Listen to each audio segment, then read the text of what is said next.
Congress party ప్రజాస్వామ్యం అని చెప్తుంది. ప్రజాస్వామ్యం పైన మాకు నమ్మకం ఉన్నది అని చెప్తుంది. ప్రజాస్వామ్యం ద్వారా మేము అధికారంలోకి వచ్చినామని చెప్తారు. కానీ వేరే వాళ్ళు ఎవరైనా అధికారంలోకి వస్తే ఈ విధమైన ఒక్కర భాష అని చెప్తారు. వాళ్ళు పాలు పంచుకున్న సందర్భంలో కూడా వారికి ప్రజాస్వామ్యం పైన నమ్మకం లేదనేది ఈ కామెంట్స్ ద్వారా రుజువు అవుతుంది కదా. అందుకనే మేము బండి సంజయ్ గారు ఏం చెప్తున్నారని అంటే, మీకు ఇప్పుడు మీరు అన్నీ సక్రమంగా చేద్దామని చెప్తా ఉన్నారు కదా. రాష్ట్ర ప్రభుత్వ పరిధిలో ఉంది కదా, మీరు బిఎల్ఏలు అంతా రాష్ట్ర ప్రభుత్వ ఉద్యోగులే కదా.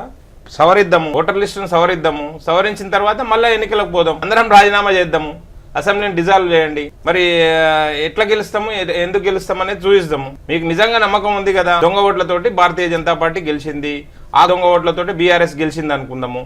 మీరు దొంగ ఓట్లు లేకపోతే ఇంకా అత్యధిక మెజార్టీ తోటి 100 సీట్లు గెలుస్తారేమో చూద్దాం. మరి లిట్మస్ టెస్ట్ తేలిపోతుంది కదా.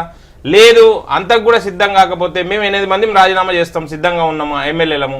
మీరు 8 మందితో రాజీనామా చేపియండి, కనీసం 8 మందితో చేయించండి. అంతెందుకు మీరు చేయరు, మీకు ఎట్లాగో ధైర్యం లేదని అనుకుంటాము. ఆ దొంగ దొడ్డిదారిన చేర్చుకున్న ఆ 8 మందినైనా రాజీనామా చేయించండి. స్పీకర్ దాకెందుకు, కోర్టులు దాకెందుకు, మీకు పార్టీలో జాయిన్ అయ్యారు కదా దొడ్డిదారిన వచ్చి, వారితో చేయించండి. కనీసం అక్కడనే తెలుసుకుందాము. ఏది లేకుండా ఉట్టిగా వేగ్గా ఒక స్టేట్మెంట్ ఇచ్చి మేము గెలిస్తేనేమో మేము ప్రజా మద్దతుతో గెలిచినాము, వేరే వాళ్ళు గెలిస్తేనేమో అట్లా గెలిచిర్రు ఇట్లా గెలిచినట్టు